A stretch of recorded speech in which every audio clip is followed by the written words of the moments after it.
कि अगर हिंदुस्तान यहाँ से ये सीरीज जीत गया तो ये एक बहुत बड़ी हिस्टोरिक विन होगी पे, क्योंकि उनकी जो परफॉर्मेंसेज हैं वो आपने देख ली हैं। जब बच्चे आके मारेंगे ऑस्ट्रेलिया को तो फिर क्या हाल होगा भाई। तो यही हाल होना है कि वो डाउन द ऑर्डर आके वो कोट के बुरा हाल कर देगा। वो तो चलो आपने देखा ही है, लेकिन मैं वही बात नहीं करना चाह रहा कि हिंदुस्तान ने मैच कैसे जीता, क्यों जीता, एनालिसिस तो आप पूरी दुनिया से सुन लेंगे। मैं सिर्फ ये बात करना चाह रहा था, देखें कि मैं जब देख रहा था कैरेक्टर हिंदुस्तान टीम का कि उन्होंने कम बैक कर लिया है। इस मर्जी फील्ड में ले लो, इंडिया ने डोमिनेट किया है ऑस्ट्रेलियन साइड के ऊपर। किधर गए वो ट्रेविस हेड और मैथ्यू वेड और ये वो बेटा करो ना 170 को चेज, नहीं कर पाए। 3-1 से इंडिया ने आपको आपके अंदर ही ठोक दिया बेटा। ये 4-0 होना था। शोएब अख्तर ने बोला कि वो परासित कृष्णा अगर एक आधी बाल अच्छी कर देता ना, एक आधी बाल अच्छी कर देता तो ये 4-0 था।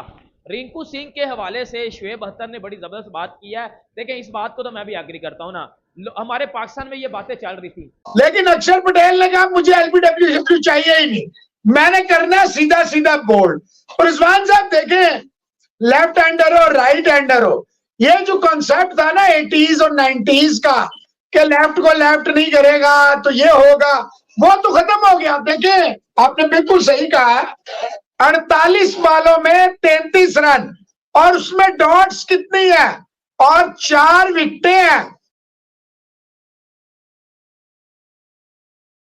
जय हिंद दोस्तों, पाकिस्तान ब्रेकिंग न्यूज चैनल में आप सभी का हार्दिक स्वागत। कल भारत ने रायपुर में ऑस्ट्रेलिया को चौथे T20 मैच में हराकर सीरीज अपने नाम कर ली, जहां पर भारत इस T20 सीरीज को 3-1 से लीड कर रहा है। जहां पर शोएब अख्तर अब भारतीय नए प्लेयरों की तारीफ करते हुए नहीं थम रहे। जहां पर शोएब अख्तर का कहना है कि ये भारत की बी टीम ऐसा लग रहा है कि ये ए टीम है, और जिस तरीके से और जिस मार्जिन से ये ऑस्ट्रेलिया की टीम को हरा रही है ये टोटली अनबिलीवेबल है। इतना सारा टैलेंट भारत के ग्रास रूट लेवल पर है, इससे पता चलता है, क्योंकि आज हर एक नया प्लेयर वेट कर रहा है कि कब उनको इंडियन टीम में चांस मिले और वो भारत के लिए परफॉर्म करे।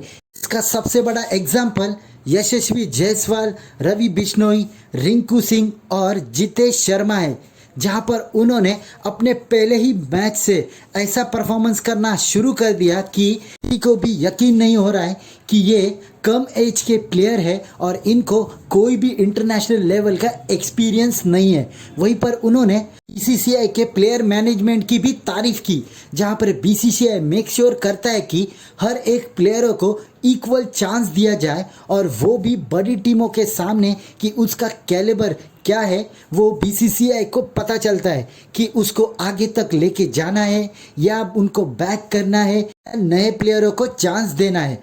जहां पर शोएब अख्तर का ये कहना है कि ये सभी प्लेयर्स बाय प्रोडक्ट्स है भारत के लेजेंडरी कोचेस का, जिसमें वीवीएस लक्ष्मण, राहुल द्रविड़ जैसे प्लेयर आते हैं जो कि एक लेजेंडरी प्लेयर्स है। पर उन्होंने जब से ग्रास रूट लेवल पर कोचिंग करना शुरू कर दिया है वहाँ से भी ऐसे प्लेयर्स निकल रहे हैं जैसे कि कोई बड़े प्रोफेशनल हो। ऐसे ही वीडियो को अंतिम तक देखते रहिए, लाइक कीजिए, शेयर कीजिए और सब्सक्राइब कीजिए हमारे चैनल को, और बेल आइकन दबाना बिल्कुल भी ना भूले, और आपकी जो भी राय हो उसे कमेंट बॉक्स में ज़रूर दे। धन्यवाद। हिंदुस्तान बामुकाबला ऑस्ट्रेलिया की।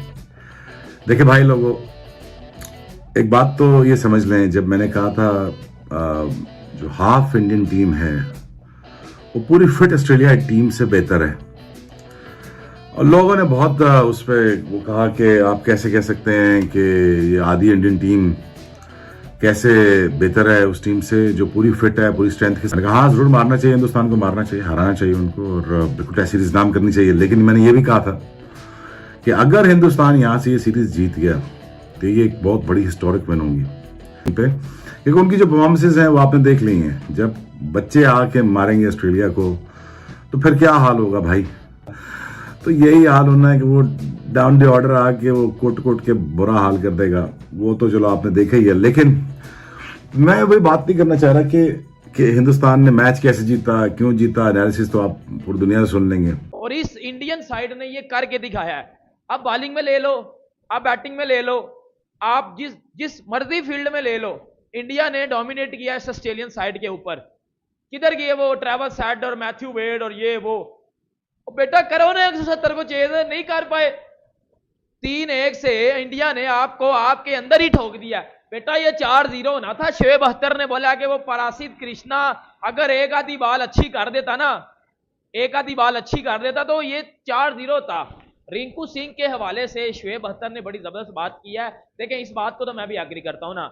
हमारे पाकिस्तान में ये बातें चल रही थी कि रिंकू सिंह सिर्फ 4-5 बालों का जो है बैट्समैन है, इस ज्यादा से ज्यादा 10 बालें खेल लेगा, इसके अलावा तो रिंकू सिंह की बैटिंग ही नहीं है। देखो कल रिंकू सिंह को 8वें 9वें ओवर में बैटिंग करने का मौका मिला। रिंकू सिंह ने कल 2 चीजें बता दी हैं कि वो वनडे का प्लेयर भी है, मतलब वनडे के अकॉर्डिंग भी बैटिंग कर लेता है, और वो 10 ओवर वाला बैट्समैन है। आप उस पर ट्रस्ट कर सकते हो।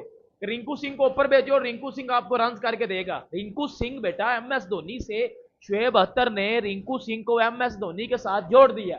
अब उधर अगर इधर से आप अंदाजा लगा लो कि रिंकू सिंह का अभी कैरियर का स्टार्ट है और लोग MS धोनी से जोड़ रहे हैं उसको। MS धोनी तो one of the biggest captain legend, मतलब उससे बड़ा क्रिकेटर मुझे नहीं लगता कि पैदा हुआ जिसमें एक क्रिकेटर में सारी क्वालिटीज थी। उस बेचारे ने भी 3 ली थी।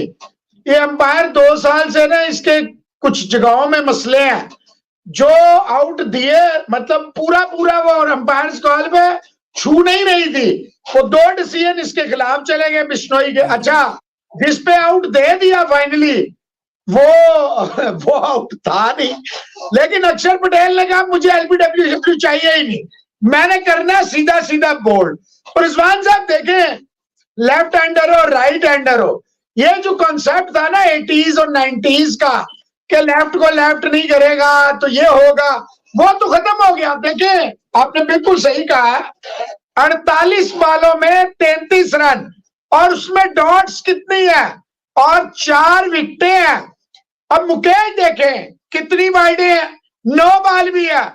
और ये भाई देखें ये समझने की कोशिश करें, ठीक है उसने 9 रन दिए 19वें ओवर में, लेकिन आप देखें 44 जरूर दिया दीपक ने और एक ही ओवर में 22 भी दिया।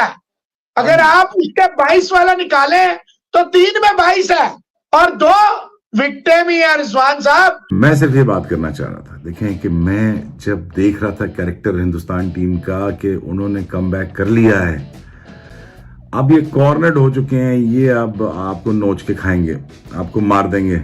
इसलिए मार देंगे क्योंकि मुझे पता था कि जब टीमें जब ड्रेसिंग रूम में बिल्ड हो जाती हैं और कॉन्फिडेंस ये आ जाता है कि अभी हमारे पास कोई चॉइस नहीं है तो कश्तियां जला के अब अंदर जाना है, तो फिर हमने कुछ एक्स्ट्रा ऑर्डिनरी करके दिखाना है। ये ह्यूमन कैपेसिटी में हर बंदे की कैपेसिटी में होता है कि वो एक्स्ट्रा ऑर्डिनरी कर सकता है, लेकिन ये बिलीव आने के लिए फैंटी खाना बहुत जरूरी है। वो फैंटी हिंदुस्तान में खाई, वो खाई ठीक ठाक किस्म की फैंटी खाई उन्होंने, और उस फैंटी के बाद जिस तरह रीयूनाइटेड हुए हैं। और फिर मैंने बार मेरे अपने वीडियोस देखी होंगी, मैंने कहा कि हिंदुस्तान ये जीत सकता है।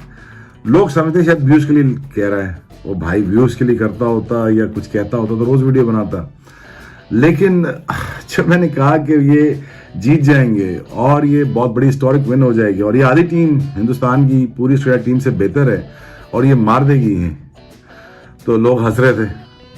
तो हंसना चाहिए, चलो लोगों का काम हंसना है, लेकिन ये बात तो आप माने हिंदुस्तान ने वो ताकत दिखाई है, वो कैरेक्टर दिखाया जिसकी उनसे उम्मीद नहीं की जा रही थी, एक्सेप्ट ओनली मी।